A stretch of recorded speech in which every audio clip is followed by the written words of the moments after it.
to me. Yeah. Welcome to the Johnny Binder Show. The truth they tried to bury, racism, justice, and unreported cases. This is the after show, fam. Just remember the views and opinions expressed by guests and clips presented on the program are their own and do not represent the views of the Johnny Binder Show. The content provided is for informational and commentary purposes only. The show makes no claims of veracity or independent verification. Viewer discretion is advised. And you know, y'all, we always have to open up with our prayer. So here it goes from Yellow Pain. Dear God, oftentimes when I find myself winning, like really, really winning to my standards anyway, that's usually when I remember all the times I wasn't winning. And I sometimes let that become the premise for a moment to relax, like to take it in and to move at a pace that's more comfortable, I guess. But I know the bar you set for me is so much higher than the bar I set for myself. Like I know it's so much more. And God, I feel a season that's coming that's gonna unlock that really, really winning feeling again. I mean, only you know if that season is coming, but God, I feel it. And I'm asking you in advance, this time, keep me humble, keep me grounded. Give me the strength to have the same speed when I'm in first place in the race that I had when they blew the whistle. Give me the strength to not pause until I fully cross the finish line. Amen. I want to talk to you guys about information warfare. You see, most people think they're informed, but they're not. They're manipulated. Here's what I'm saying, and here's why I'm saying it. We consume information every day that's designed to impact your emotions, not to make you think. Algorithms, they don't care about accuracy. They care about engagement, engaging you emotionally, making you react. See, in the Air Force, before we made a decision, we had to verify our intelligence. We had to question those sources. We had to distinguish between the signal and the noise. But in the civilian world, we react, we scroll, and we never vet that information. We never verify the information that's been fed to us is accurate. So we have an impact on influencing anyone else that we share information with without verifying it in the civilian world. So that's why I wrote a chapter in my book called Personal Information Power. It's one of the 8 powers that's designed to make you think strategically. This book is designed to stop you from being profited on based on confusion. So my book, Personal Instruments of Power, is out on Amazon. I want you to go out, look at the reviews, think about getting you a copy. I was also nominated as Author of the Year. I'd like to get your vote. Links are in this post. Don't let yourself be manipulated. Get your personal information power. See you on the other side.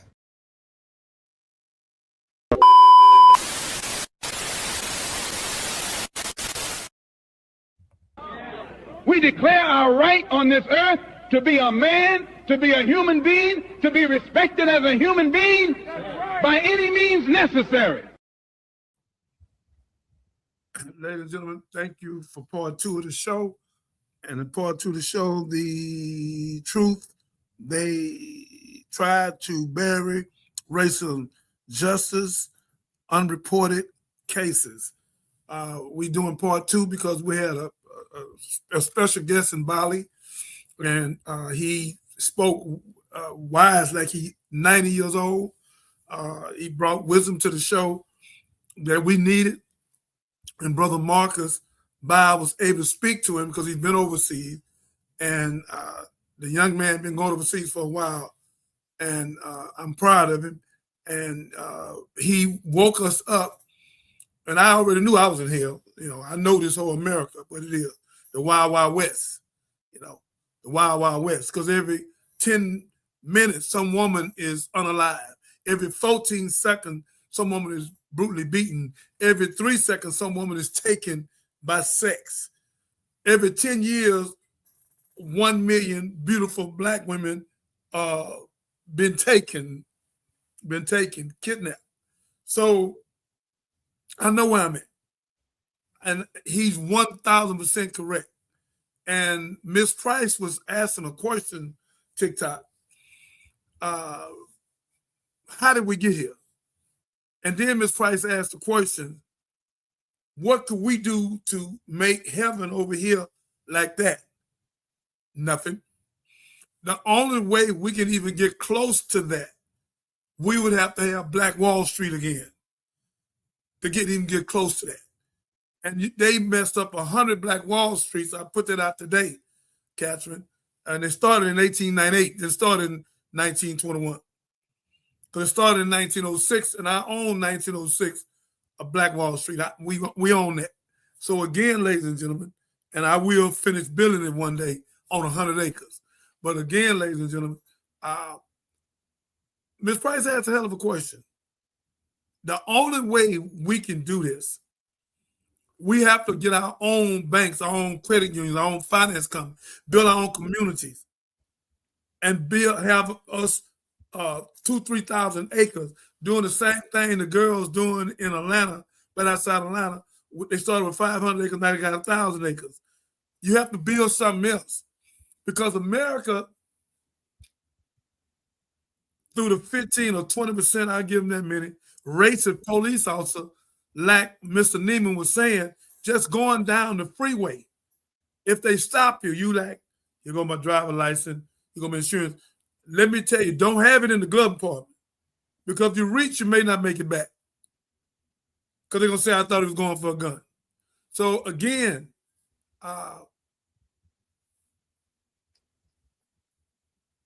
got burglar bars on my house. This is crazy. But I got a big cage on the front door, stuff all on the back door, because I know where I'm at. I'm not scared of them, but if they try to come in, at least I can have a chance to get at them before they get at me. Look at that kind of life. Then my son, Mr. Neiman said when he's traveling somewhere to do his shows, he'd have to take a pistol because they're going to try to rob him or whatever, because now you got police in the stores, in the church. Police in the church. I know y'all didn't hear me. In the stores, in HEB, in Kroger's. We don't have love. If we had love, Mr. Neiman, Miss Price, Marcus, if we had love, we wouldn't need law. But we need law because there's no love in America. No, baby. If we love, we wouldn't need all these police.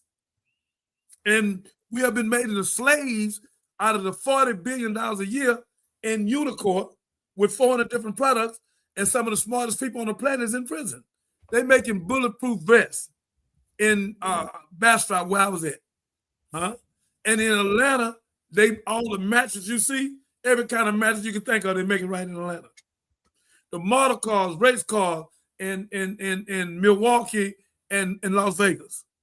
All that furniture you see, Hispanics and blacks, all of them black, right over there in Kansas City making furniture. Y'all not listening. Private prisons. Some of the feds done went to prison putting people in there. So again, America, my producer played it last night. I'm going to let her play some of it now, right now. I wanted to tune up to it. I want the guests to hear what some Caucasian people said about themselves, that they don't want to be in this no more. I guess they must have seen Bali. They said, I don't want to be in this no more. We are wrong for what we have done in atrocity and the slavery and the disrespect and the rape, the robbery, and hanging them on trees. We are wrong. Me, I ain't never seen that many Caucasian people of high positions in America speak like that to the other night. So, Catherine, I hope you can find 2-3 of them, because I want to play tonight. Because what my son said, Brother Neiman, is so profound. And God used this because I had already called him. He called me back. And he thought enough of me to come on here because I'm his biological father. I'm not his stepfather.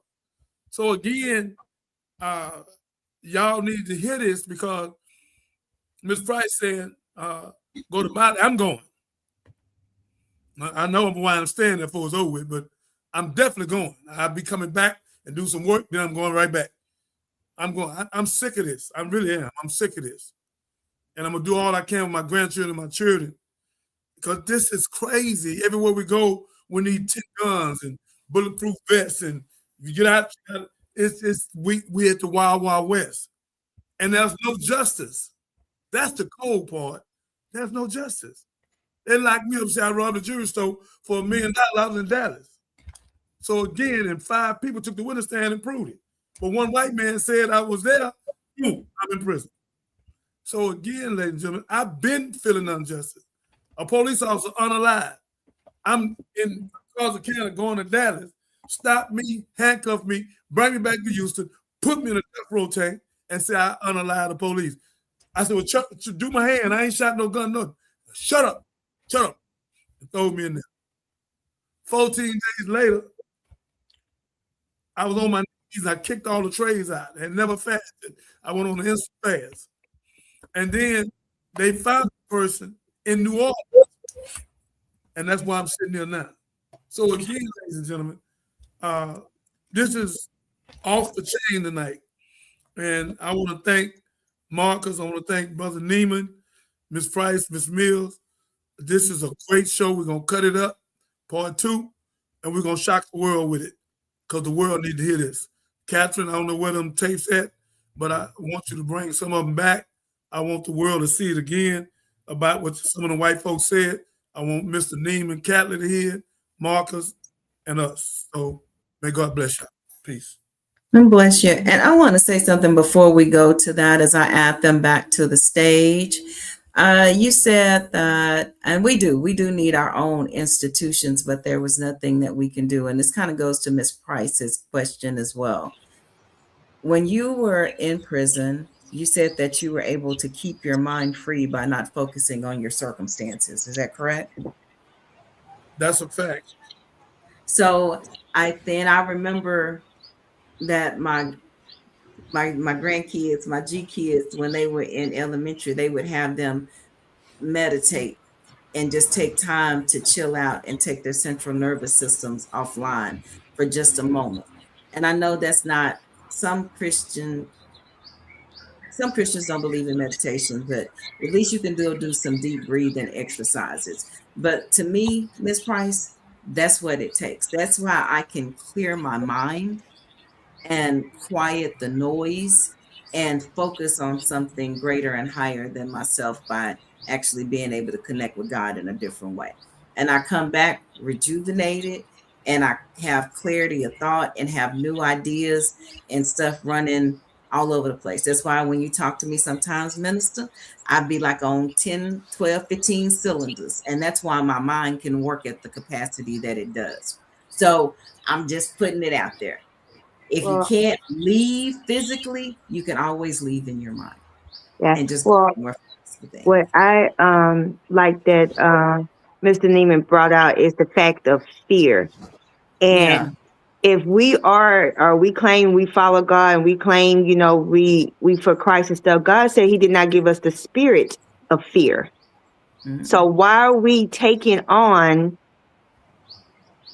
fear? Why are we walking hand in hand with fear instead of doing just like you said, if we have to, meditate on it, if we have to leave the country, if we have to, hey, just stop and take a breath, we need to find with fear, though.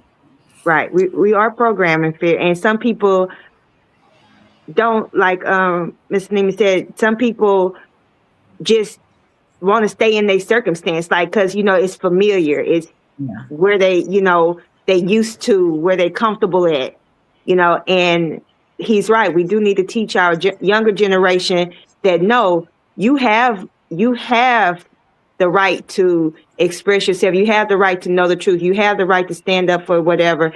And I mean, I remember as a kid, what the girl say, you need to use your imagination, So, I mean, kids now, they are programmed by social media, games, and everything that they don't know how to use their imagination. They don't know how to get outside of their bubble, what they were programmed to believe of themselves. So I like the fact about that. Yeah, we don't read like we used to. So you can't escape and go to different worlds like we used Right. to be able to. But Yeah, like the yeah. encyclopedia and the globe. Yeah, I remember doing that, you know, circling the globe and putting your hand on it, then looking at the encyclopedia to see what it said and what they do. I remember doing that as a kid. Mm-hmm. Let me say this to you, both of you young ladies, y'all on point. They made it against the law for us to even go to Africa, because what they did, they would show children hungry and bellies out, and it scared me. I'm telling you what I seen. Everybody, man, you going there, man? You going to Africa? That malnutrition over there, man. But I don't even know the continent is the richest on the planet Earth. But I'm so dumb and ignorant. I've been taught by these slave masters. So we got a devil sitting on one shoulder and an angel on the other, both suggest us all the time. We must learn to be wise enough to recognize the voices and follow the angels. There's a positive side and a negative side of every situation, but we always look at one side and regret our short-sightedness. So what my son said, it opened up something. God wanted this to be open to see that you go heaven over here right down 36 hours. But after you leave the 36 hours over here, we in hell with a gasoline jacket on. So that's what I'm saying. And the only way I could do what I'm doing in prison, Brother Neiman and family, is that when I went there, everybody want to fight and stab and all that. I got 40 years. So if I participate in that, I ain't never coming home.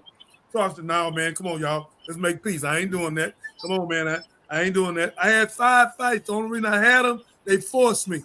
But what I'm saying to y'all is this, is that while I was there, Neiman, I started meditating. I had never meditated like that. I started meditating because I wanted to get out that prison. I ain't gonna lie, that's why I meditate. I put some love music on, go in my room, put my earphones on, and I'm in the room. I wouldn't come out. I'm studying. I leave there, go to the library because ain't no bunch of folks in the library. And I'm in there.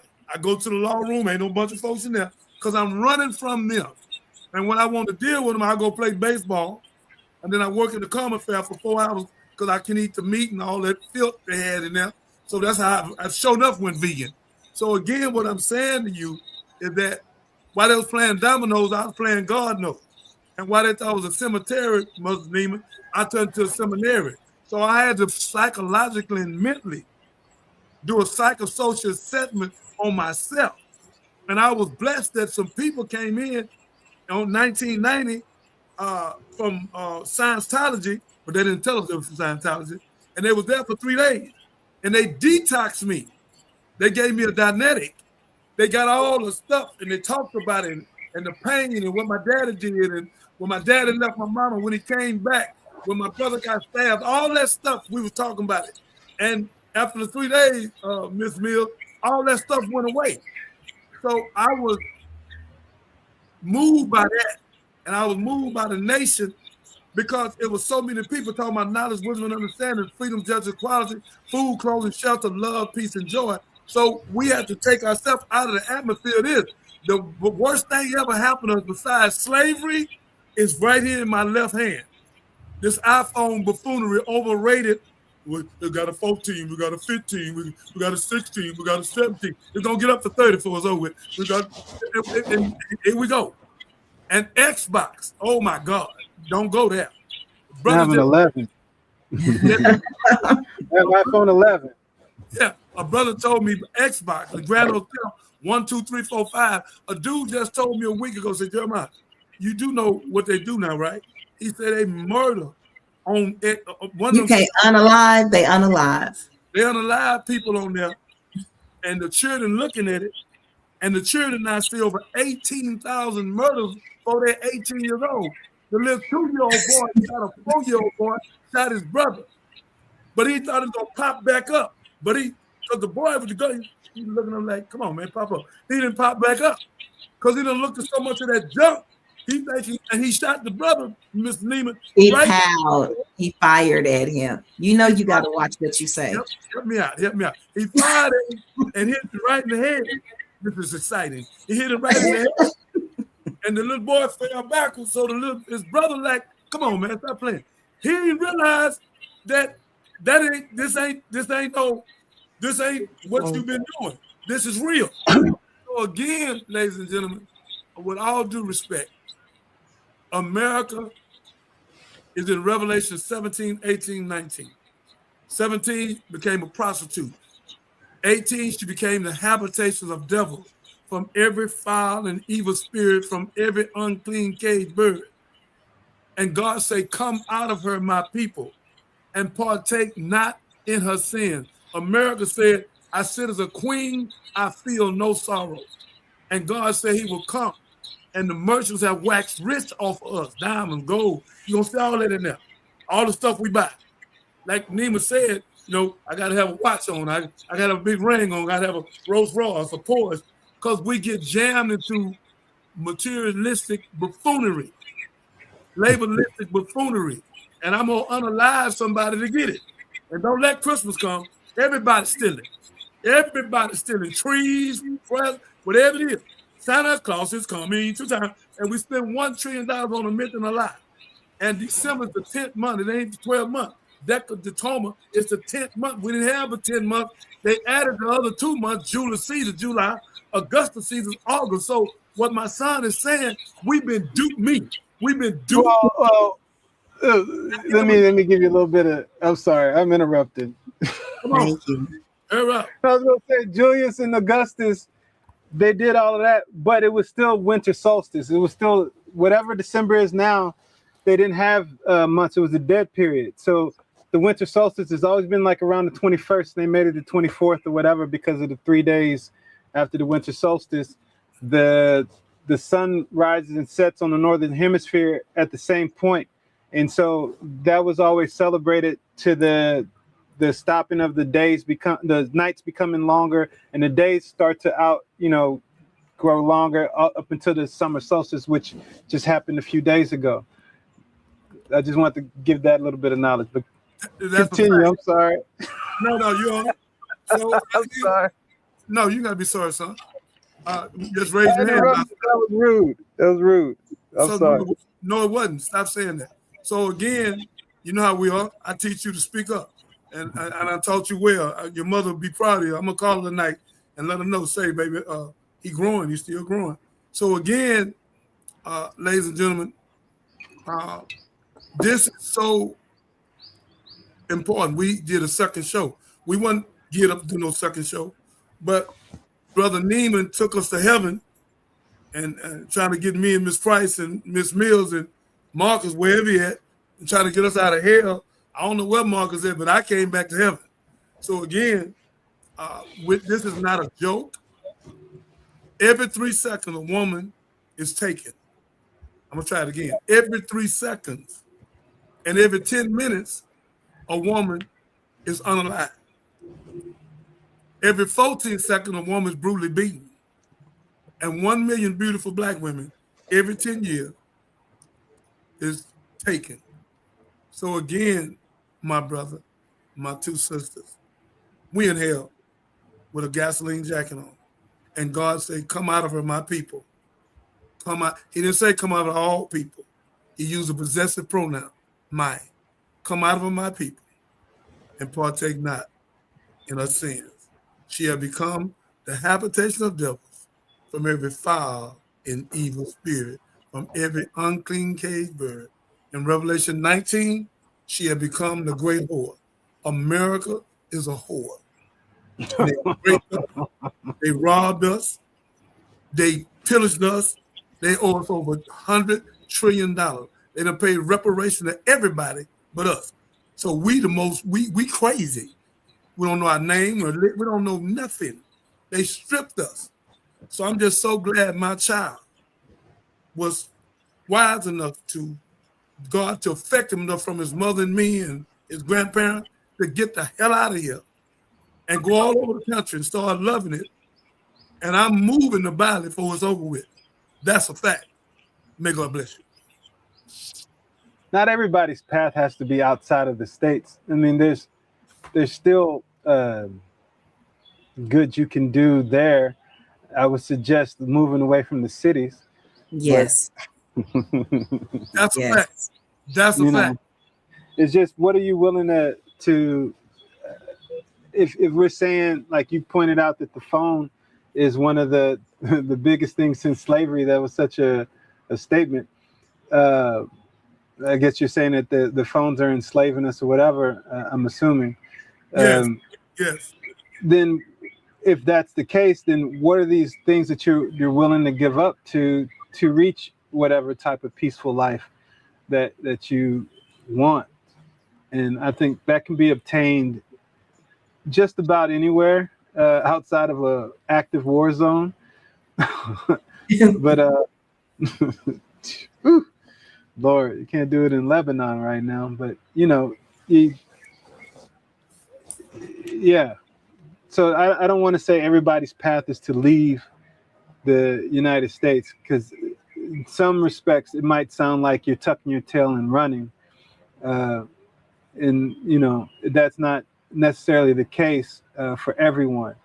I definitely didn't tuck my tail and run. I just I know I'm at somewhere around the midpoint of my lifetime, and so I want my years of all of this experience and things that I've learned to actually just be in a positive, peaceful environment and way, and so that's why I chose it. That's it. But let me say this to you: it ain't running. The only reason I'm going.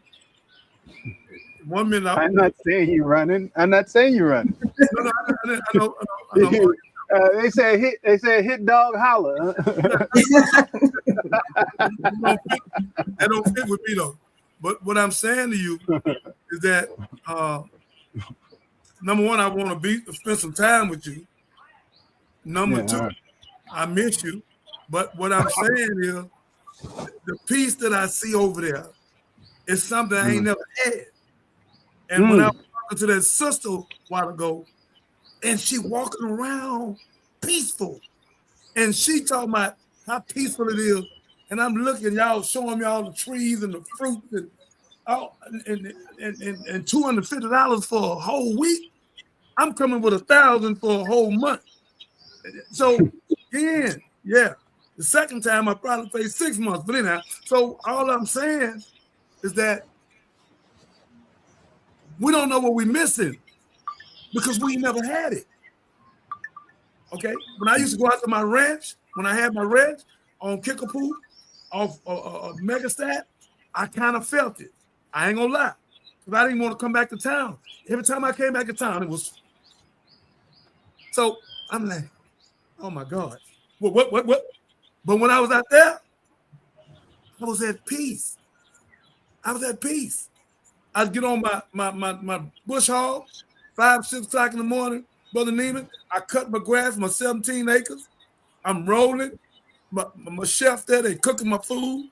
I'm in my 140,000 grams of food. I've been heaven. Neiman, I promise you, every time I came back to town, I dreaded it. I didn't come to town about 3 times a month. And every time I came back, I dreaded it. So Charlie unalive and fell out on me. Somebody run him over, and then they put my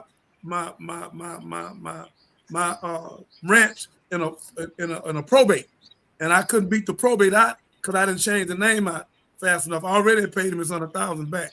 It was $900,000 worth $1.9 million. So again, that took me out of heaven and threw me right back into hell. So I didn't know how important it was until tonight to Utah. That's how bad we need a ranch. We need a ranch. You don't need a ranch. I just need a front porch. Tyler, Texas works for me. Tyler, Texas, and Prairie View works for me. I need a ranch. Yeah. I write all my taxes off. I can write everything off. I say most people, if not all of us, just need a peace of mind in the space to be able to just freely express ourselves like we did when we were children, like when we were young children, and everything was possible and everything was new and inspirational.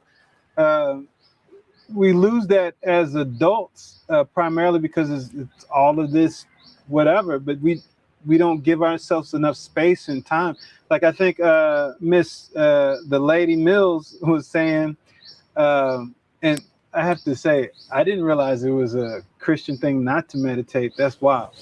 But the meditation, well, the first time I came here, one of the main things, or if not the best, one of the main things that I took out from here was this Javanese man taught me how to meditate, with focusing on my breath, emptying my mind, la, la, la, la. When I came back to the West, came back to Houston, after 3 months of being here the first time, I did a lot of meditation. I would meditate every day. I would let the sun hit me. I received that energy. I would just focus on the sun's energy that's been bouncing around the sun for hundreds of thousands and sometimes millions of years. And it takes only 10 minutes for it to escape the sun and then hit our face. And so we're being blessed every day with hundreds of thousand-year-old sunlight. It's Millions. Just finally, sometimes millions. Yeah, I get the numbers wrong, so correct me if I'm wrong. But then go into a meditative state and then just allowing whatever is coming in to come in, and not try to force a thought, not try to have a thought, but just let whatever comes in come in, because the way that your brain is working, if you truly are going in your flow and what you want, then those things are going to flutter into your mind first and foremost, for you to understand those decisions and patterns and all these things that you can go forward in life, and you can block out all of the noise, because all of the noise is what's not allowing you to see which path it is that you need to take. And so by meditating and clearing your space and clearing your mind, you can allow the things that are going to serve you to come into your mind. And I also, in my belief system is that a lot of what we hear when we say God told us or anything like that, it's what we have inside, like it's within us. And so that what's coming out from us within our mind, and when we hear God speak or when we interpret what God is, it's all within us, but we don't quiet and give ourselves enough time and space to actually allow that to be your guiding self. And so meditation has helped me with that immensely, to where I can just be most of the time within flow and understand, like, this isn't for me, this is for me. Okay, move here, don't move here. And yeah, I would suggest, I don't know where I'm coming from with this. I don't know what's going on anymore. Name it. Name it. I ain't never heard him talk this much. Oh, I've never heard him talk this much, but I'm glad. Listen, y'all. Listen. Well, I had something that made me a little bit loquacious, so there it is. No good. We're gonna need you about once a week. Listen, I want y'all to hear me. TikTok just said something about us discussing the need for Black institutions and mental wellness. Did y'all hear what I just said?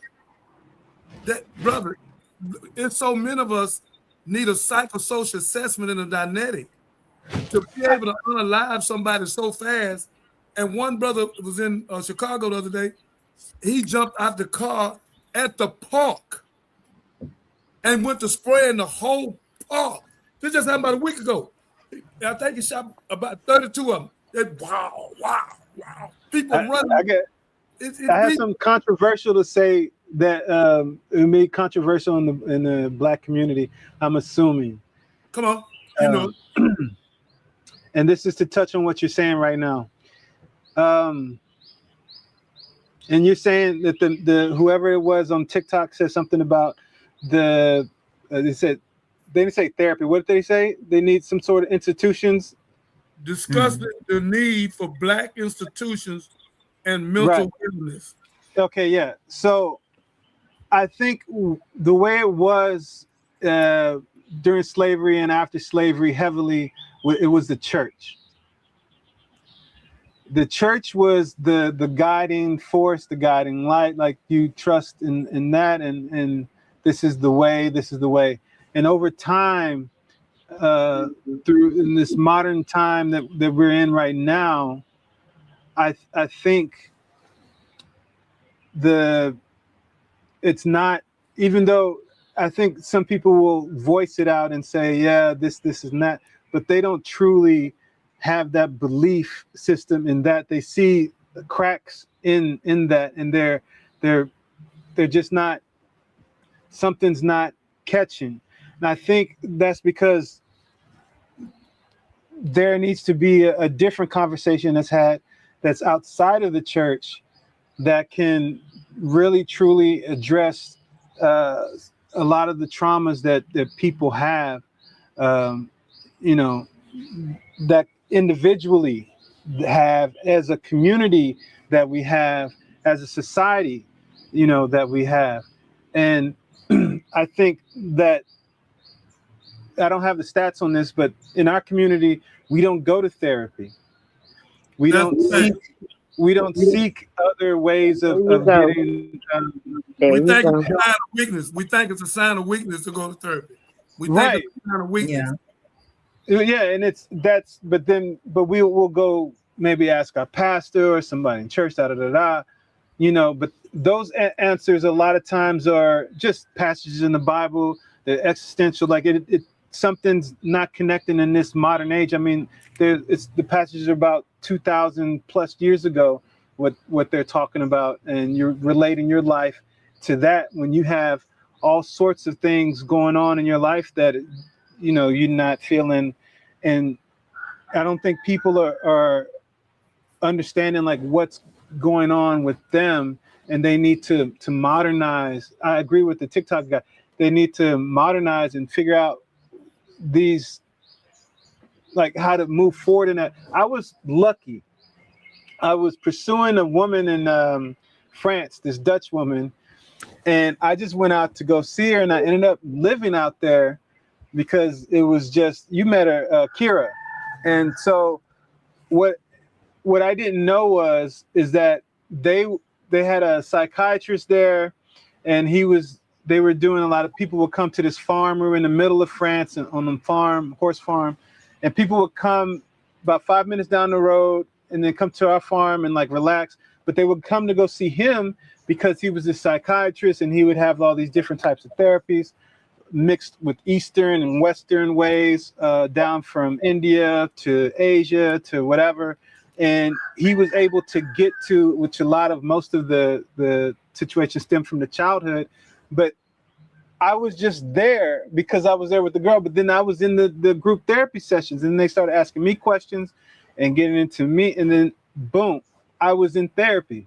And that helped me so much in my life, to where when I'm getting triggered by something, I'm not understanding what's going on, I can stop, take a second, and then realize, because now I know where these traumas come from. Oh, this trigger comes from this.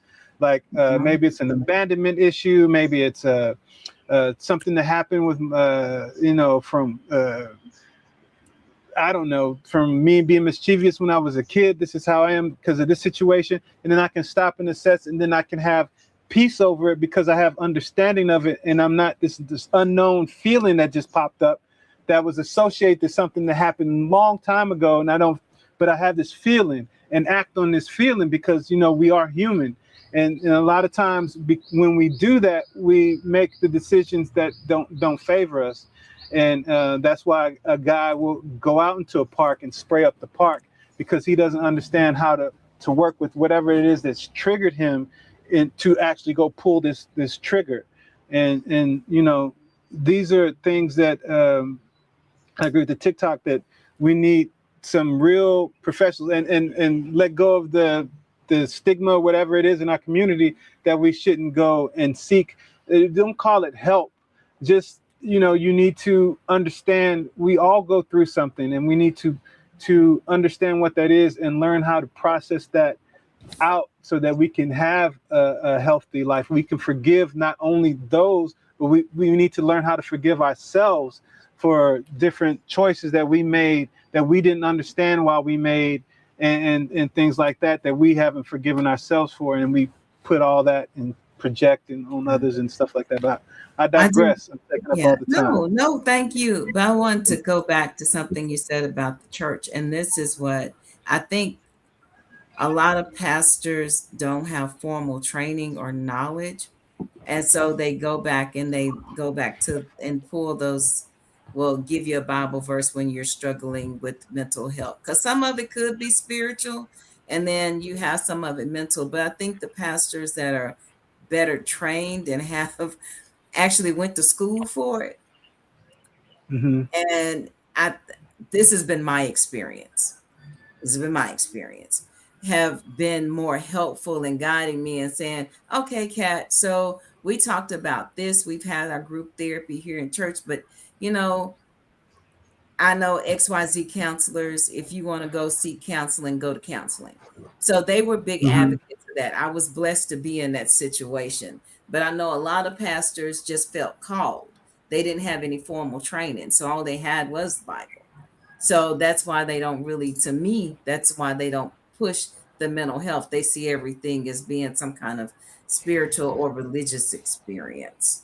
That's just sometimes people they go through life, and there's some things that I heard in therapy. One of the guys, he was a refugee from I don't know if it's Senegal or somewhere, but he was living in Europe, and he was one of those something happened in his country, and he had to get adopted from somewhere, and somebody in Holland, in the Netherlands, whatever, they adopted him. And so he grew up in Amsterdam, not knowing his family, not knowing his culture, not knowing anything. And because of these things, it affected the way he was in life. Like, he didn't want anyone to touch him. He couldn't get close to anyone. He was this and that, and he hadn't thought about, or he had pushed so many of these traumas down in a place where he didn't understand, like he didn't remember these things in a way, or he just blocked these memories. And not only through talking about it in a psychiatry way, but in a Eastern way. And like, I don't know if you ever heard of Kundalini. So in a Kundalini type of practice, tantric type of practice, where he was doing this exercise with eye contact and breathing and meditation. It's this physical part of him where he was keeping this trauma down, was able to be released to where he was then able to mentally see and unblock all of this and actually have that moment of releasing. Like, maybe he didn't cry in that moment. Maybe he didn't get this out. Maybe the emotion, it was trapped.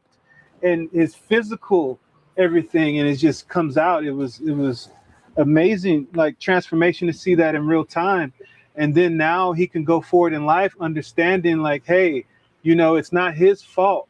It's, on these things and this and that, so forth. But I'm not sure in what way a pastor can do. Cannot, because most of them things, don't. Because it's not going to embrace that. Most Christian, most Christian pastors, traditional, are not going to embrace those type of Eastern practices. Right. And this is like the Hindus have had their thing going for like 5,000 years or something like that, or a long time, maybe thousands of years. They've been studying human psychology, humans, whatever. Like, agree with the religion or not, I'm not saying anything about their religion, but it's their practices and understanding of the human psyche, and like, they brought yoga to this world, and stuff like that. Like, they understand things about the body. It's just a lot of knowledge that's been passed down and unbroken. And you take that and you look at African Americans' knowledge.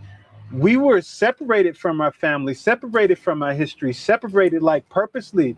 We were given certain passages in the Bible for us to pacify us, and so that we wouldn't rebel, and so that we wouldn't say, hey, why are we in bondage, and things like that, to just keep us, pacified. And so, but that's without the knowledge. You say knowledge is power. This is, part of it. And so then we're left with, part whatever we got from whatever island we were from in Haiti or this and that, and to stop along the way to the States. And then we formed this whole Christian with lost a lot of the African ways. And so then, this is what we come up with, this new learning. We've been blocked from a lot of this knowledge, and so the being open enough to actually say, okay, well, how are you doing this over here? Why is this like that? Why do you meditate? Why do you go to synagogue? Why do you do this? Like, understand it, especially with the ancients. They had a lot of knowledge without understanding, like, scientifically how to run, scientific method or anything, but they had to understand it because they have thousands of years of knowing this pressure point in your body. If I stick a needle in here and twist it like that, all of a sudden your elbow's not hurting anymore or something like that, with acupuncture and different things, because they have this knowledge. But to be closed off because you're saying this is weird, this isn't Christian, this isn't, what I know. We understand that most of us in America, we don't know shit. So like, yes, I'm going off another tangent, but traveling, it opened that up for me when I'm meeting all these different people from all these different walks of life, and understanding that, hey, we're all having a human experience, and most of us want the same things. We just want to be left alone to raise our family and love our loved ones. And that's what most people genuinely want in this world, no matter where they are. And the more that we learn about one another and learn that, hey, we just look different, but we're still all, have these similarities, then we can spread this love instead of all of this, this negativity and things like that. But I do understand, hey, we're still human. So what you got to do? So I just avoid the negativity, and the love I spread in the community and the circles that I'm in, like, that's what's important to me. And that's it. I don't need all of the external world to love me and this and that and so forth. I don't. Let me say to both of you, because they talking about you on here again. They talk about your journey. TikTok talk about you. They talk about your journey, and when you took the journey, your storytelling, your films, and they saying they have never been on the journey. They've never been in a film. So you had said about 40 minutes ago, a lot of people don't get a chance to tell their story. They don't get a chance to write it. But they made it against the law for 310 years for us not to write. So now not to read. So now when we read, we get sleepy. But we go watch a movie for 3-4 hours. So again, Willie Lynch, what they won't read, it'll take for 10 minutes to read it. 1712, which we was talking about last night. Willie Lynch in itself, not last night, night before last, Tuesday. We're going to use, brought the letter, stop hanging your slaves. Here go a letter. We're going to use fear, distrust, and envy to keep them against each other. The dog against the lighter, the flat nose against the pointed nose, and they did it. And they said it would last for 300 years. Watch this. 2012.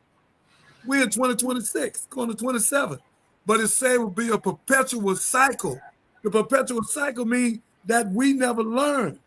That's why in Ezekiel 34, the pastor, God said they fed themselves, they clothed themselves, but they never fed the flock. This is where the knowledge, wisdom, and understanding. This is where Catherine was talking about the pastor's not qualified because they've not been no psychiatrist. They have not did no studying. You weren't lucky Lucifer. You were blessed. I was extremely blessed. Yeah, you were blessed to go there with a young lady. And while you were sitting in that class, God knew for a fact he had to get you to that class where you could detox and hear the stories and tell yours where you can get the trigger out of you. Because you used to ride down the freeway 100 miles an hour in your Cadillac. So God had to get you. Your father was there for 10 years. You used to come see me. Fast cars. So again, yeah. So again, You was blessed by God to get you out of this and bring you back. You not here, but you here, 36 hours away, and God set this show up tonight for all these, because over 10,000 people gonna hear this here, and in 30 days, over 1 million. People need to know how they can find peace. God say he the author of peace and not confusion. We got 1,200 something religion. I don't believe in religion. Religion comes from religiosity. It's man-made schism. 24 Baptists, 7 different Muslims, 7 different I don't got. So I'm not in none of that buffoonery. It's one God, one faith, one baptism. And the God I'm looking for is in me anyhow. Greater is he that's in you than he that's in the world. God is supreme being. I'm the human being. The being, the entity is in me. So I'm not looking up here no more. So again, brother, God used you, Neiman, and you sat at a table with me and your mama and whatever name that captain was. That young man, my son, Miss Catherine. I know what you're gonna say. 14 or 15 years old. This No, man, I was older. Go ahead. you sure? I know what you're gonna say, but you got the years wrong. But go ahead. You were 16 or 17. How old was you? Go ahead. What you gonna say? Say what you're gonna say. I'll correct you on the age later. No, what I was gonna say. He looked at his beautiful mother because she's from the island. And I think she do have some island. I know she got some island. And look, I'm tied to the island. Look at that, through his mother. So, and watch this here, Catherine. My son looked at his mother, then he looked at me. That man said something so out there. He say, I'm gonna be more smarter than you and you. And I looked at him. I looked at this. I say, what you say? Now watch this here. Some of that's true. Because he was smart enough. He was smart enough to get the hell out of here and leave me over here in hell with a gasoline jacket on. So again, I ain't mad at you. So again, ladies and gentlemen, with all due respect, God's all to peace and not confusion. And I'm talking to the gangbangers and young people. 26% of y'all now, and you pick this up from the government. Y'all unalive y'all women. The woman says she don't want you. You pull a pistol out. And what words am I supposed to say, Catherine? When they Pow pow. Or you pop out the woman, then you pop out yourself. 26% of our children from 18 to 38. This has never happened in the history of time. Young men, that is not love. That's lust, and you have become an animal, and you become animalistic. Hold on right there. Come on. You this is the blanket thing again. No, stop. I said the 26%. It's 26. I'm not talking about all young people. I said you calling them animals. So if you call them animals, you're not gonna reach anyone if you're gonna call them an animal. No, they're animals. They're animals. If you shoot a woman and shoot yourself, you're an animal.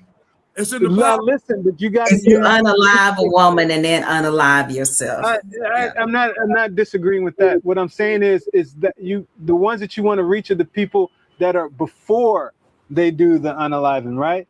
And so they're in this world and they're doing these things as well. But you call them animal, then they're like, all right, fuck it, I'm an animal. So each individual has a reason. You think if you look at how many young children have you looked at under the age of 3 years old, and you look at this child, and the child is just as innocent as it wants to be, right? It's just pure innocence. And so that child isn't going to, in most cases, I'm not going to say 100%, that child isn't just going to go and just be this monster all on its own. So we humans have a learned behavior. We learn things by observing things. We hear things. And hold on. Let me finish this one point. I'll be quick this time. No, don't move. I'll be really quick. I'll be really quick. No. So what I'm saying is, but what I'm trying to say is that we have to get at the root of what's happening with each individual on a case. Like, because that's how you can solve this type of, but by just blanking and say, oh, the animals, whatever, and it's just this and that. We don't know which each case is. I'm not justifying any of their actions or what they're doing or whoever this they is. I'm saying that, you know, that our behaviors are learned behaviors. And so how do we get to that, to where the person who doesn't understand, because that's the only thing that they know. Maybe it's the only thing that they know. Okay, They saw their father did it. Their father's father did it. The person next door does it this way. The person down the street, my best friend, does it this way. How do they know anything that's different? and I But agree. if they feel that, and every one of us thinks that what we do is right. That's Every right. one of us think that what we do is right. Truth is in perception.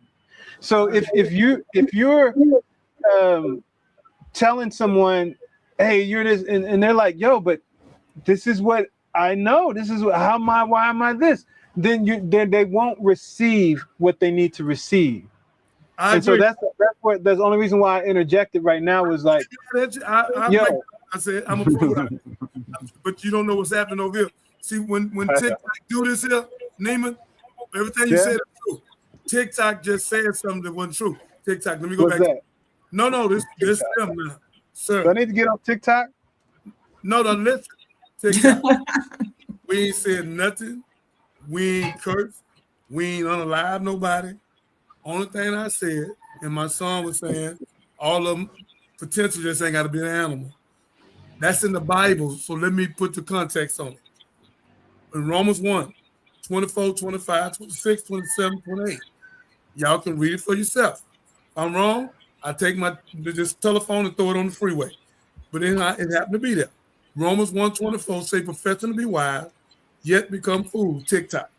25, who changed the truth of God into a lie and worship the creature instead of the creator. 26, women change their natural use. 27, men burn in lust that they shall have for woman. 28, God gave them over to a reprobate mindset, animalistic. That's where I got it from. So my son's saying that all of them got a different reason, different circumstance. That's a fact. But it derived back to unaliving a female and unaliving themselves. So the rational Al is something got there where all of them derived in the same place. 6 + 1 is 7, 5 + 2 is 7, 4 + 3 is 7, 9 - 2 is 7. They got to the 7 to pull that thing out and unalive each other. So what I'm saying to my child, and I understand what he's saying, I'm saying there's no way you could be mentally sound, put whatever name you want on it, and take a pistol. You ain't gonna be with me? No. Yeah. So again, we ain't never done that. Never. But this having the means to do so, and it's being in the culture. Like you're talking about the outcome. You're talking about the result. But what led us to this result? Like that's what has to be fixed. You can't, once it's done, it's done and over, and it's heinous and it's messed up.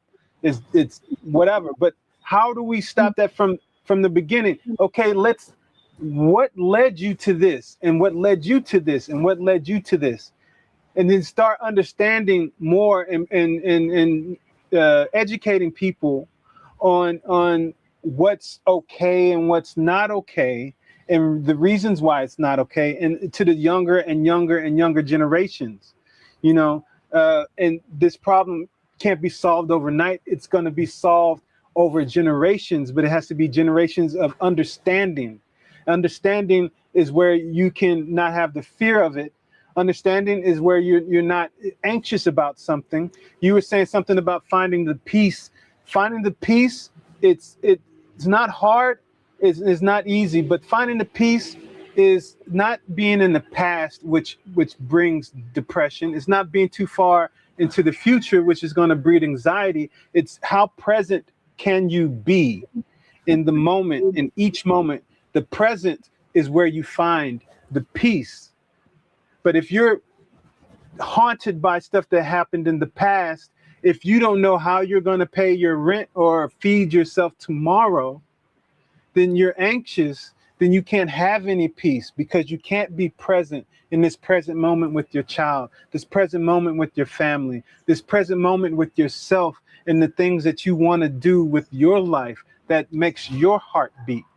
And so we have to find what is it that caused this result and stop harping on this result, because it's bad. We all can agree on that, but how can we solve this over time? How can we address this problem? How can we have the accountability as our own community, have also our accountability to where we contributed to this problem, where we out and making these things look cool and saying that this is the way and knowing that that's not the way. Like, what is it? And so it can't be just yelling at this is bad. Everybody can point the finger. Everyone. And so we have to figure out, like, if you want to have a true compassionate, you're talking about Christianity. If you want to be compassionate like Jesus or someone, then it's an understanding of, okay, where have you been? Because none of us are 100% pure. None of us are without fault or haven't done something, Right. So we have to go into that and figure that out. And then from there, you can raise a more harmonious society. But I think you go back to, it's about, okay, so I don't consider, just FYI, I don't consider myself a Christian. I'm a follower of Christ. And in that, it's the theory of second mile living. That's my theory. And I don't know, back when we always talk, during Jesus's time on earth, it was customary for Roman soldiers to use citizens to carry their equipment or whatever a mile. Do you remember this, minister? A mile. And so when Jesus was talking about, if your brother asked you to go 1 mile, go with him 2, that's what he was referring to, was that second mile. And that's really what being a follower of Christ is. That's where the whole turn the other cheek principle comes from, which I still struggle with that one sometimes. I don't lie to you, but that's my personal struggle. And I say all that to say is, if you just focus on what you got going on and trying to make yourself better, you don't have time to be poking a finger at nobody else wondering what they got going on and trying to fix them, because this is a lifelong journey trying to get this straight. The more you go further in, the deeper you go into the spirit. It's all an unveiling if you're living the way, truly living to grow and learn and be better. It's a constant unveiling. So do I love you? Yes, I love you. You gonna test my love for you? Yes, you're gonna test it for me. But do I shut down or do I go that extra mile? I want to answer this, what you said and my son said. Before I answer. Also, I have like maybe 10 or 15 more minutes. Okay. Yeah, we're good. Play the tape. Play the tape about the racism. I want him to hear this. He's gonna be shocked. Play the tape. Okay. And my microphone's almost dead. All right, darling. It won't take long. So speaking of unveiling, I'm trying to find a segue. Speaking of unveiling. On Black people. Can we stop it for once, at least, please? Like, we all knew when Charlie Kirk was killed. We knew who this was going to be. We knew who the suspect was going to be, a young white man. We knew it. And yet, some people tried to spin this to say it was something else. And now threats are being lobbied against Black students at universities. Black HBCUs are being threatened to be blown up. I think 4 of them had to shut down yesterday and today because they had to deal with bomb threats. It was never them. It's never been the Black community. We always blame anybody else but ourselves. But the call is coming from inside the house. We are the problem. White on white crime, we are the problem. We have always been the problem. So let's, for once, stop trying to blame somebody else and look inward and try to address the actual problems that we are the ones creating upon ourselves. I cannot wait for the comments on this one, but white people, we're gross, and I just learned yet another reason why. So my 3-year-old son is in nursery school, right? And we got an email the other day that said that there was lice happening at the school. Gross. So I follow the links to like the CDC page on head lice, and I of course buy all the products and get the knit comb and all the things, and I'm studying the information on the CDC page when what to my wondering eyes should I come across but the little fun fact that African American communities experience less lice than white people. It just makes me think of what a nice compliment that is to the TikTok I saw the other day. Oh, I wish I could remember who created it, with the guy talking about how when the Europeans came here to the US, then, you know, Turtle Island, the indigenous people could smell them like football fields away, and they were like so repulsed that they begged them to bathe, and they taught them how to have appropriate levels of hygiene. And they say white people have no culture. It's in our blood. We're disgusting. You don't think white women have been conned to the most by patriarchy? Explain this. 92% of black women voted for Kamala Harris, and only 47% of white women did. So more than half of white women voted for a patriarchal rapist.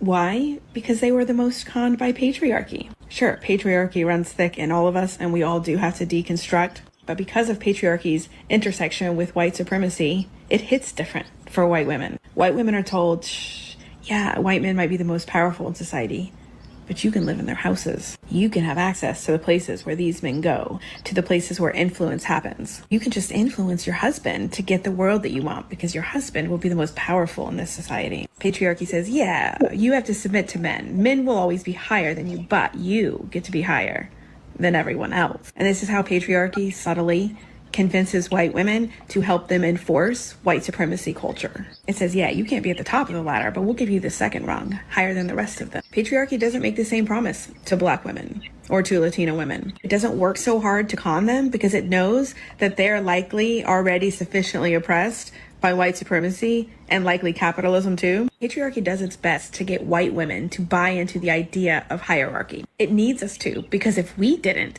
we alone could be the force that changed the tides. There are enough of us. So what it tries to offer us instead, in order to entice us to play the patriarchal game, is it says, but you can be not like the other women. You can be better than the other women. You can be the cool girl or the sports girl or the trophy wife, while all those other women are getting oppressed because you're the exception. That's right, you're going to be the exception. Then you will get treated better by patriarchy. Patriarchy won't forget about you and render you invisible when you're in your 40s like it does those other women. You're special. If you're just self-sacrificing enough and you prioritize your children and your husband, oh, there will be a bright future waiting for you. Don't listen to those other older women. They're just bitter because they're not special like you. You're different. Patriarchy barely plays that game with other women. That is a game designed for white women. It's why white women are so competitive with each other, because they all think they're vying for the slot of the special woman, the exception to the rule that applies to other women. Little do they know there was never any such exception. That carrot is like the bunny that the greyhound is chasing around the track. It always just seems to elude them. By the time they figure it out when they're in their 40s, and they start getting treated like they have no value, well, by then they'll just be discarded, while their husband gets somebody younger who doesn't yet know this, and then that younger woman will be told, you're the exception. It won't happen to you. Just wait, you will be cherished forever. White women need to own our shit. You should be really embarrassed by this. Go ahead, be on the wrong side. I know Neiman's his phone is running down. Is what? Your phone. Your phone. Your No, battery. I was just I'm so ready to speak on this. Like, woo! I don't know how many times that woman said patriarchy. I was starting to count. Play that last one, and then I'll let Wait, you. hold on, no, please don't play that last one again. Please don't play that last one. No, he didn't say run it back. He didn't say run it back. No, not running back. I'm talking about the other one's coming up. That white woman here, she tough. Play the other one. I ain't talking about that name. None of you sing. Watch this here, then I want you to speak. I'm gonna ask you something. History. Listen, Shaquita. Isn't that racial profiling? I'm not stitching this to stitch for this woman to understand anything, because there isn't a chance she's going to until she needs other women. She just won't understand it until she needs other women, because white women are the problem. White women are the problem. I am the problem. So I'm trying to be part of the solution. I'm trying to help white women understand that the reason that you're going so hard is because a man told you to go that hard, and men are getting you to do their bidding war for them and go against women. You know, I am a woman's woman through and through, have been my whole life. I have never, will never, and don't need to ever be a pick-me girl. And it's really sad that white women are the problem. But we need to be part of the solution now. Women. Each and every time I came across this such a particular video of these white people to understand people, reach and look again, because of how some of us has to work for you. Because that was the last one. Oh. I was like, what's going on? That was the last one. All right. Brother Neiman. There's a lot to unpack here. One, there's a lot of self-hate going on with those women. It's wow. So I think it's more of an aristocratic class that people hate on more than anything, because it happens anywhere in the world. In the Philippines, lighter-skinned people feel like they have or they get privilege in the Philippines rather than the browner, darker skinned people. And in India, they have a caste system. In different other places in UK where they're all white, it just depends on what your socioeconomic status is. But the common denominator, the things that you see and then float around on social media because the algorithms are going to feed them to you, are the things that have the negative tone on them. And so the amount of times she says the patriarchy is because the algorithms know, hey, this is going to feed this, and people click, and they get this emotion about them, and then they have this thing about them, and they might end up buying something at some point in time, or subscribing or whatever. But it's you're feeding into all of this. Like, I get it. In America, there's a racial problem. I'm not denying that it exists, but what I'm saying is that I don't know, from these last self-hating white women, like, whoa, like, it's like, what's going on? Like, I get it, but are you individually the problem? Like, what is this problem they're talking about? The patriarchy and it's such a blanketed set of statements, and it's just designed. People are just going for views or whatever. These aren't. I don't know what their education is. Are they qualified to speak on these things, or are they just good at social media? And are the algorithms just going to keep feeding this to more people, to where we're on a podcast talking about this right now? It's a real thing, though, because I my whole thing is I've always wondered why white women vote against their own self-interest. Most people around the world vote against their own self-interest. It's propaganda, it's manipulation by the people in power that understand how to manipulate the people who aren't educated, who don't spend their time in these issues that are going on. This happens all over the world. You wonder, like, why are these assholes bombing each other? Why are we at war with each other all the time? Why are we doing all this? Because people put these people in power, and it happens everywhere. And so it's a human problem of not understanding or being duped by this propaganda and these political truths, because people say it over and over and over and over and over again until you start thinking that it's true. By this woman, that's what I said. I wanted to sit there and analyze how many times did she say patriarchy before it's in our mind as this hot button word. Patriarchy, yeah, the patriarchy, yeah, the patriarchy. Like, you're not even having your own thought right now. Someone has indoctrinated this into you, and it's all being done through these algorithms. You said something about this being the worst thing. I mean, you're showing me right now, like, what is all of this? Like, This happens. It's a human problem. In America, it happens to be about race. In some other place, it might be about caste. I disagree wholeheartedly. That's not a human problem. We're talking about white woman American problem. It's because when I say they vote against their self-interest, they had if we roll the tape back to when we were all enslaved or whatever, they were just a little crust. They were property too, just in a different way. They had no rights. Black men had the right to vote before they did, but they were still towing the line. And that is because that is what they're conditioned to do. I just got that from a psychology class. My bad. That's what they were conditioned to do. So when they're talking about it so freely, when they go with voting for Carmela would have been like voting against your family. There is people that say we're Republican and I go vote Democrat, I can't let my husband know I voted Democrat. I can't let my father know I voted Democrat. I would get disowned. That's just an example. But it does run that deep. The tentacles run that deep.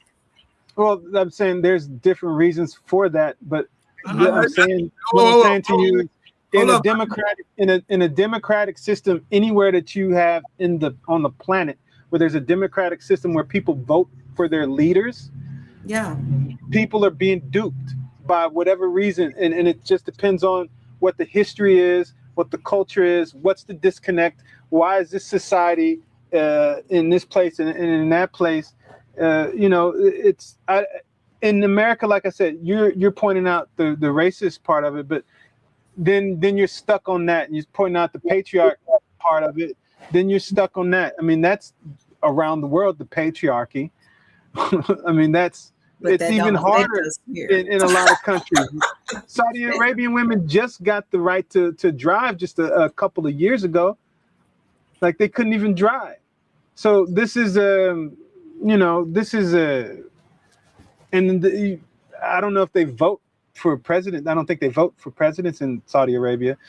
But what I'm saying is that we put these people in power. We always vote against ourselves because the vast majority of people are just not informed right. They fall for the propaganda, they fall for the lies, they fall for the political truths because it's just not a part of our everyday lives. And so, they look in and I have to vote. Okay, who's this? All right. How have I been socially constructed and programmed to be? Not to like this woman for whatever reason, or not to like this man, or not this person for whatever reason. Identity politics. Do they look like me? Do they sound like me? Or whatever. People go from this rather than what are they really about. And so, of course, a lot of white women didn't vote for Kamala because a lot of their husbands are like Trump. Shit. And that's the guy who they're with. They sleep next to every night.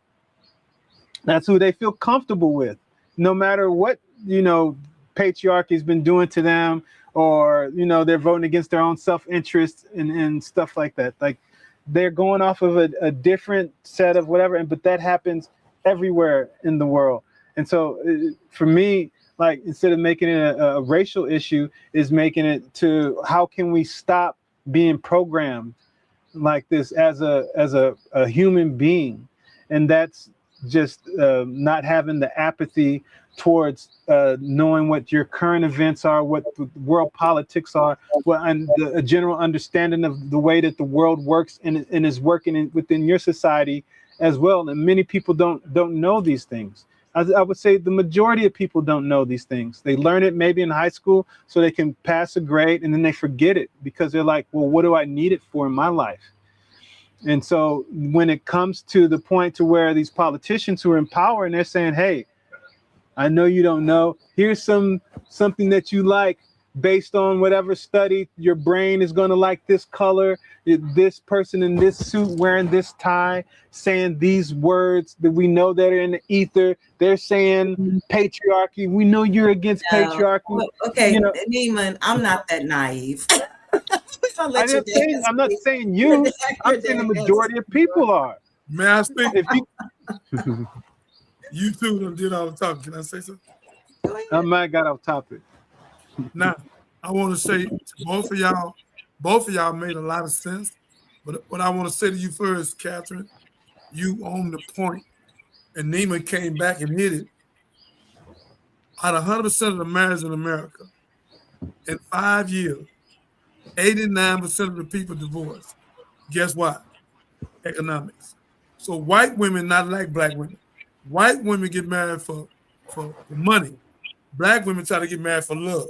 So what I'm saying to you, Catherine, them men, my son hit it.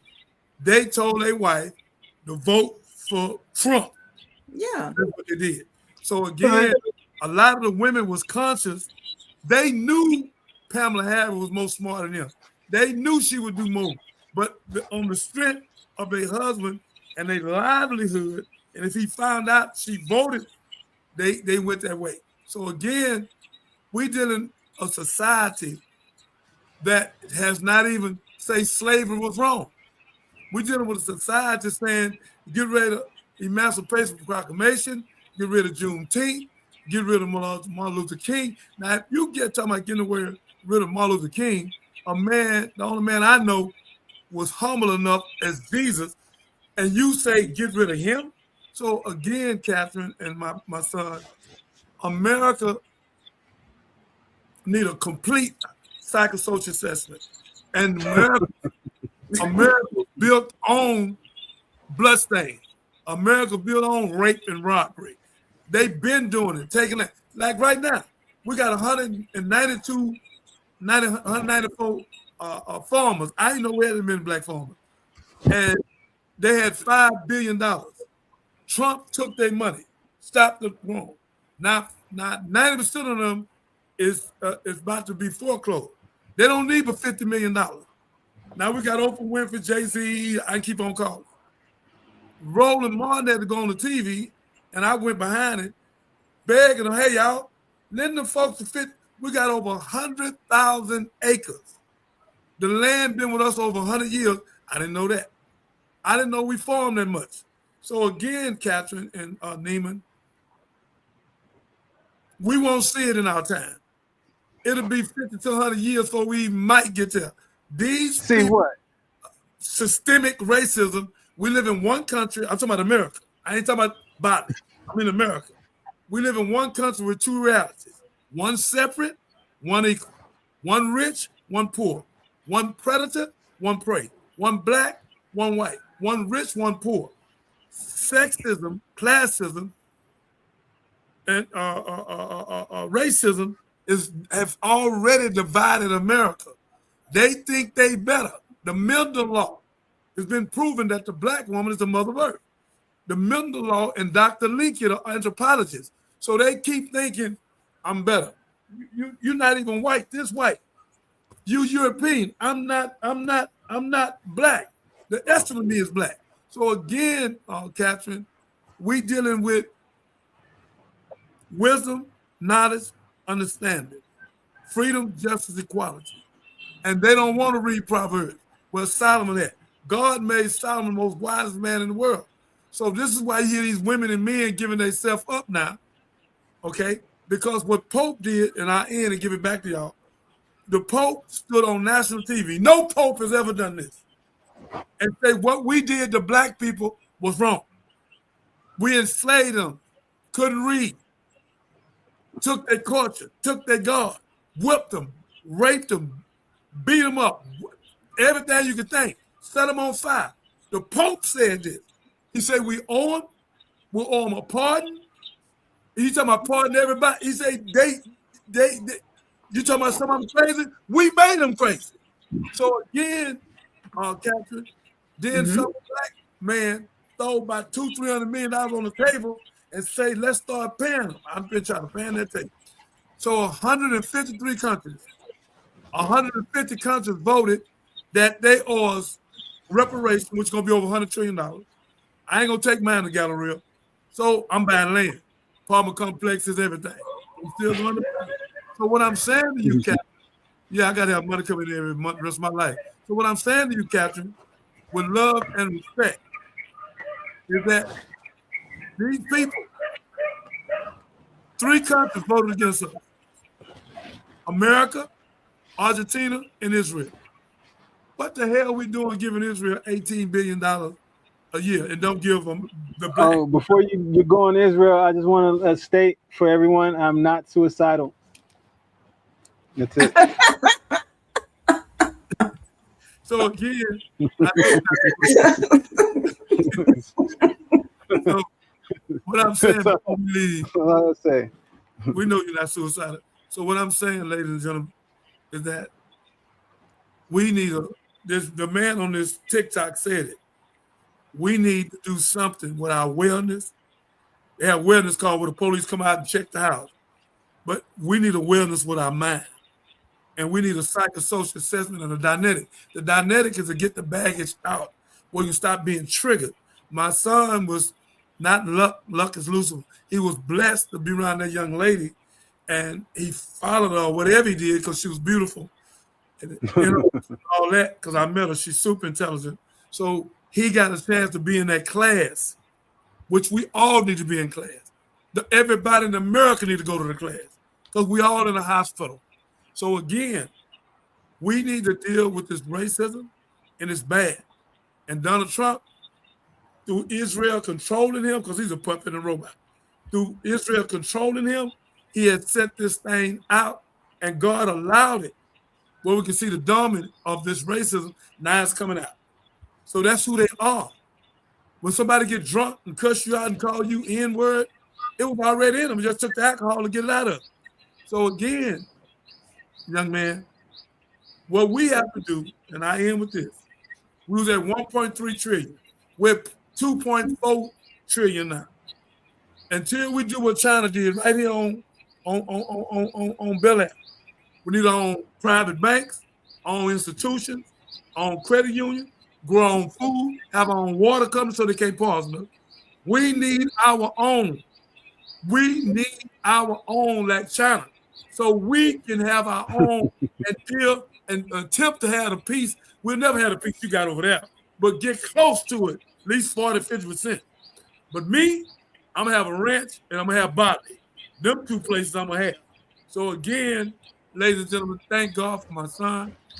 Thank God for Miss Mills and my sister that fell asleep, Miss Price.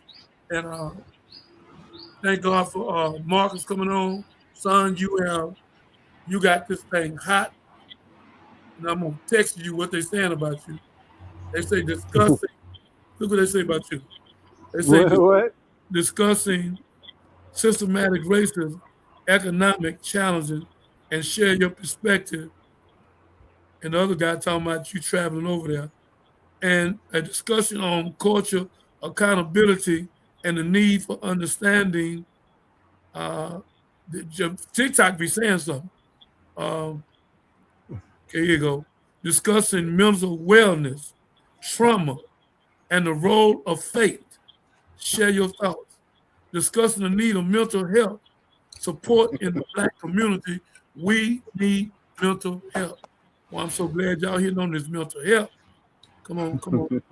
Sharing personal experience and finding peace and purpose from mental health. But mental health jumping out here now. Discussing because a lot of people, I'm trying to tell you, a lot of people, like everyone has some level of traumatic experience. I don't care if it was just a spider that bit you or something, and it's something that, as a young child, unless our parents, and sometimes our parents just don't know. And if they didn't assist you with how to overcome, how to get back up, how to be accountable, how to do these things, then we're figuring these things out. But as a child, you have this unknown and this you built this fear around them, and it's unpleasant and doesn't feel nice. Right. So yeah, and we end up having these things that were never learned or processed out of our system and things like that, and they go with us throughout in adulthood, and then they show at these different times. Like a lot of times you'll see someone, and maybe your partner or somebody, and you're like, you can see them as a little child, the way that they had a temper tantrum, or the way that they acted when they couldn't get something that they wanted, or something like that, or when they lost a possession, or when they thought they possessed you. these are things that are carried over most of the time from childhood, because we haven't learned a different way. We didn't have that example a different way. And these things are, presented, those are mental issues and stuff that you can overcome. And so that mental health, that's being healthy mentally, is understanding why these things, why you have these feelings and things that are coming your way, and being able to, assess and just be still and at peace with it. Okay, instead of reactionary all the time. A lot of us are just reactionary. We get upset, we want to hit back, we want to, right away. And it's not doing us any favors, and it definitely won't find peace in that. Neiman, somebody talking to you. They say, Who? They say, is where your son moved to a wheelchair friendly, cause I'm paralyzed from waist down. I need to go there to a mini vacation for the experience and education. The guy that's paralyzed, he's telling you, Neiman, he would like to come to Bali, but he's saying he's paralyzed waist down. Brother, I don't have the money at this point, but once God gives it to me, I don't know who you are. My number on there, 28189682215. I don't know, but I talked to my son. I don't know how to get no wheelchair person. I mean, it's altogether possible. It's just logistics. There's places now. You couldn't. There's stairs here. There's no ramp to get down here. But it's not like this every place. There's wheelchair accessible places, in a lot of places. The elderly care here they still care about their elders, and I don't know if you're elderly or just disabled or anything like that, but you can definitely have experiences. I mean, just like you're not going to have, because of the disability or whatever, the unfortunate circumstances, you're not going to have the full experience in life in a lot of places, and it would just be the same as here. So, it's just if you're willing, if this is what you really want to do, then is understanding and being able to do that. You have, everyone has their own path in how they do things. Like, there was one time I came over here, I had $160 in the bank account, but I stayed over. I went here, then Thailand and Australia, and then back to here and whatever. And I started with $160 US. I didn't have a job. I didn't have I didn't have that. I understand how to hustle my way and things of that. And, because this was important to me to travel. There was something that was on my heart. So I figured it out. And I'm not trying to say that everyone can figure it out, because not everyone will. I'm being very, real about that. But everyone has a will. So if you really want to do it, then that's where it starts. It has to start here. And, every reason that you may put forth saying, oh, I can't do it this way and that way, there's no ramp, you're putting obstacles ahead of yourself. You're defeating yourself. Start thinking about, well, okay, how do, change your whole thought process, and not like, can I, whatever, I will, I'm doing this and this and that and so forth. And your brain will put together the ways to do so. I'm not saying that that from some I'm saying that that's really how I live my life, is just, hey, I really want this. If I do, I'll start figuring it out. I respect that, and I agree with it.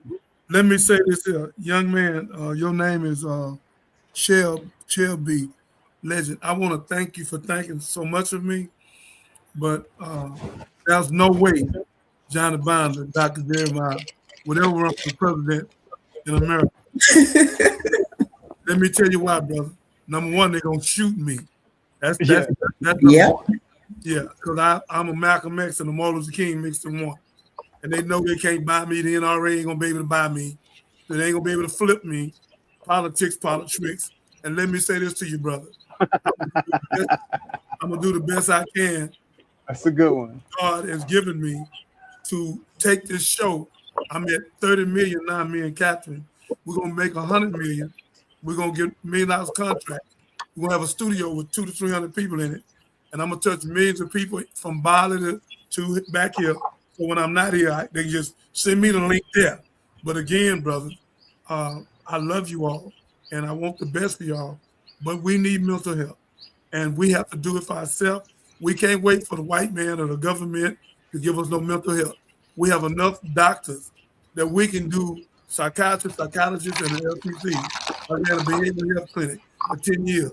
I didn't know why, but now I know why. Because you can't trigger me. It's impossible. You ain't going to make me do nothing. I'm going to think about it 1,000 times before you trick me back into prison. No, you're not. So again, what I'm saying to you is that I love you, brother, and I'm going to be a president for you with this podcast, with my movie, but foremost going toward Washington, D.C. No, sir, brother. I ain't going that way, but I can assure you my voice is heard all over America, not because of Johnny Biden, because God took me and Catherine and throwed us everywhere, from Willie D to all over. Willie D opened my show. I didn't even want a show. I went on this show to do a movie, The Redemption of the American Gangster by Johnny Binder and Martha Reed Preston. And 3 months later, after we did so many, Willie D said, I'm gonna let the cat out the bag. Me and Catherine don't know what he's talking about. We got to another one on the show. He picked a picture of me, AI picture, he did all that. So again, ladies and gentlemen, we love you. Brother Neiman has did a marvelous job tonight. I'm not saying that because of my son. I'm saying it because it's the truth. He has spoke practically, logically, educationally, and experience. And we need peace, and we need help with mental health. And Troy Marsaw got a bunch of mental health facilities. And Troy, I don't know if you can hear me, but I'm gonna cut this tape up and send it to you, because we need mental health on every corner, from here back to Detroit, back to LA. Because we are psychologically gone when we're sitting up unaliving each other and then turn on each other. You're not no gangster when you unalive your brother. Stop thinking you're a gangster. You're a damn fool. So stop it. We need to learn how to love one another. We need to learn how to protect our wife and our women and our children. And we need to learn how to love ourselves first and foremost. Number one. Love nobody. If you cannot love yourself, you cannot truly love someone else. And you cannot receive that love either. That's a fact. So first, love yourself. And after that, you love God. And then from there, your wife, family, your children. So again, ladies and gentlemen, thank you, TikTok, for all the stuff you done said tonight. Y'all be on it. I know we're over 10,000 tonight. So again. Wait. So TikTok on here, is it people in the TikTok right now? Right now, over 10,000. It's some 10,000 people in the TikTok right now. I just told you we did 10,000 the other night. All right, 10,000 people. I need some subscribers, yo. Like, check out my YouTube. Here it is right here. Can you see that? Put it up so Captain can put it up for you. That's it right there. Okay, they need the thing. We'll run your commercial. You just give it to them. Yeah. Send it to your dad. We'll promote all of your we'll promote it. And if you're on IG, send me that as well. Yeah, I sent it already. I sent it to him already. The link. I'll send the IG link after we get off the thing. We'll run your commercial every week, and you'll touch over $1 million in 2 months. Don't tell me what I ain't gonna do. I just told you we're gonna run it every week. I want you to get many people as you can, where you can help us with this mental issue. It's a mental issue. They used to say we need a village to raise a child. Now we need about 10 villages today, because there's so many distractions, so many television, one-eyed in his box, this phone, we don't know how to use it to be successful with it, but regretful with it. And the damnable movies, the filthy music, suck me, eat me, flip me, kill me. You stick your finger up, all this crazy stuff. So Talking about right now. yeah, that's what they do. So again, they have used us, young ladies. They have tricked us, young men. We need a psychosocial assessment and a dynamic, and we damn sure need mental health. All of us, me too. All of us. We need it. The whole America is messed up more than anyone. We are messed up. And the government we got right now, with this crazy man in Israel controlling it, here we go. Project 2025. I am not suicidal. Why do you keep saying that? What do you keep saying that? We'll talk later. We keep talking about Israel, man. Oh, I just want to let the Mossad know I'm not. I mean, no, the world know. I don't want to say nothing to Mossad, y'all. I'd say nothing. I shouldn't have said that more than once. I'm done. I'm gonna say it again. Israel's controlling Trump, and I don't give a damn about Israel. Man, of course they are, man. They got them hanging by the Epstein files. Like, boy, you know, look at you. No, it goes super deep. It goes super deep. You can go talk about 9/11, 2008 bank crash, Bitcoin. Like, it's all kinds of stuff. They got the strings. They understand. Puppeteer. Yeah, but you know. It's a rabbit hole. Allegedly. Yeah, thank you. I appreciate it. Allegedly. Y'all hear that? Allegedly. I am not suicidal. Say, show him. You say I would not. He would not unalive himself. I will not unalive myself. There you for go. no reason. We're gonna play your commercial when we get it. To show him our commercial so he can show. We're gonna put his commercial with ours. Show him our commercial real quick. Watch this thing. I'm looking. Oh, she got something for you. She got something for you. She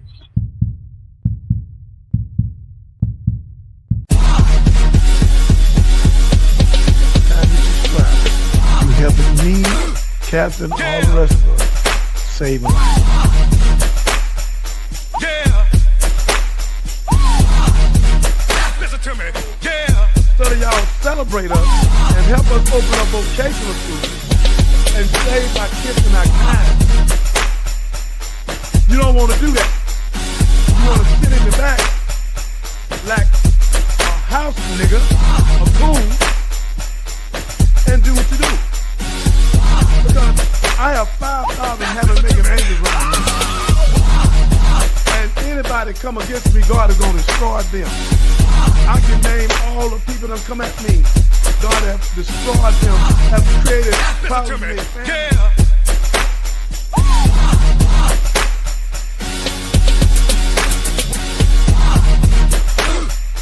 Yeah.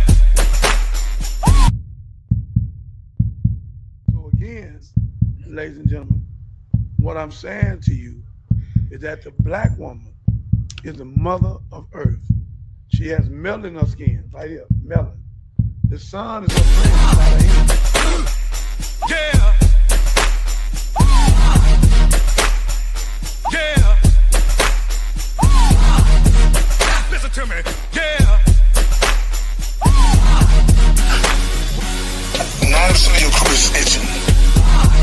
Get out the game. Whatever money you got, go open some kind of business. If you don't know how to open a business, do what my partner did. He gave his money to the restaurant owner. Now he rich because the restaurant owner paid him every month. He invested like $500,000 with it. And now he out of Galveston. So now he get rich. Him and his wife got a big home. They come out of Texas University. If you ain't an entrepreneur, invest your money with a D or with Catherine, whoever doing business with me. I'm going to build 90 townhouses. I need 2.5 right now. So again, invest your money with somebody you can trust. Get out the game. If you don't get out the game, you're going to prison. And 85-90% of the time you do, when you get out, you be dead. Yeah. It's not worth it. So just try to buy the talking to you. Listen to me. Yeah.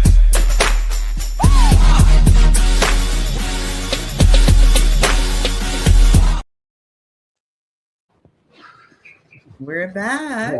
We're back. Oh shit. We got about 4 or 5 different commercials, man.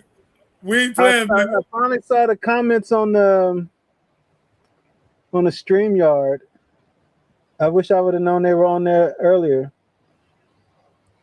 We on Jay there now. Johnson. Just put up. Tell them your web Yeah, I messaged on there. I don't know. You don't know Chronicles of a, look for Chronicles of a Vagabond. Easy. Okay. She gonna put it up. She'll put it up. Or Blah Blah Co. If you can find that Blah Blah Co, then you found me. Blah blah. Yep, BLAH Co. That's the Instagram. Then you can find all the rest of them through there, but that's the main one. I got personals and all this other stuff, but you ain't got to follow me there.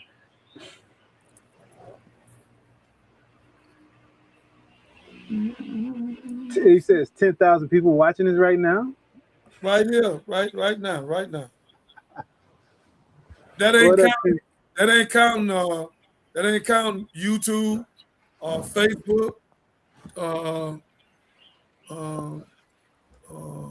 Twitch, and I want to tell you, if somebody watching right now, comment I'm watching. If you watching right now, hey chat. If you watching right now, comment I'm watching. I want to see how this goes. I don't see any comments yet. I'm gonna take a picture. It's not tied to TikTok. I mean, not tied to StreamYard. TikTok is not integrated with StreamYard for live. Okay. That's why I play TikTok over here. Everything is a stream up here. And I play TikTok by itself, and we've been successful. What we streaming on? We live on YouTube? YouTube and Facebook and Twitch. Oh, YouTube, Facebook, and Twitch. Yes. Cool. I didn't know what we were streaming to. All right, it's about lunchtime for me. We're gonna put your commercial out. And I'm so glad to see you. I'm so glad that you in Bali, and I can't wait to get there to get me some heaven. I need some heaven bad. So I'm so sick of hell. So again, I appreciate you. We appreciate you. Thank you for taking your time tonight to be with us and be with TikTok and the rest of the people. You gave out a lot of wisdom and knowledge at a young age. One thing for sure, you smarter than me by getting the hell out of here. So thank you. I was 19 or 20 when I said that. Yeah. Well, I need to be 19 or 20 and get the hell out of here. So thank you. So I'm getting out of here. You think I'm playing, you watch and see. But if you think I'm not going to get me 30 days, man, I need 30 days bad. Real bad. I need to like I said, how bad do you want it? Is that where your heart, you got to reconcile that with yourself? I'm already reconciled. When I say something I'm going to do it. I already know. When I stop eating meat, and I ain't had none 28 years, I stop. Sugar, I stop. Dairy, I stop. Once I snap what I want to do, and it's for my health, this is for my health. I need some peace. So I got to get out of here. So again, look at Catherine shaking her head. She let it go to Bali too. I already know her. She done went all the way down here. How you get here? You think I wasn't coming? I know. Meditate on the side of a mountain. Ladies and gentlemen, all the stuff going on, all you mothers that lost your children, we love you. The mother of the 7-year-old, we love you. The lady was hung on a tree, we love you. This is ugly, and we done the best we could tonight with my son and the rest of the guests and my producer and owner. We want to tell you thank you for listening to us, because we had 30 million in the last 11 months from Willie D to here. And we looked at Facebook the other day and we had 4 million. So we just want to tell y'all, thank y'all for coming to hear, not me, but God coming out of me and God coming out of my child tonight like never before. It was intellectual, and he hit the ball out the park. So he deserved to go eat. Yeah. So again, Catherine, You did a great job. I'm so proud of you. You're great producing. I'm glad God brought you from Fort Worth and brought you here to do this both-time $1 million show. And we will be victorious and successful. We got over $50 million of content, and we will be successful. May God bless you, your mother, your family, your daughter, your grandchild. And my son, may God bless you as well. And my guests and the people that's been hurt, we pray for you, that you come out of it and be wise and strong and get mental health. All of us get mental health. May God bless you. Thank you. And if you're watching this on replay, please be sure to like, subscribe, share, comment from whichever platform you're watching on. Thank you for your love and support. We'll holler at you later. I am beautiful, proud. I must be respected. I must be protected.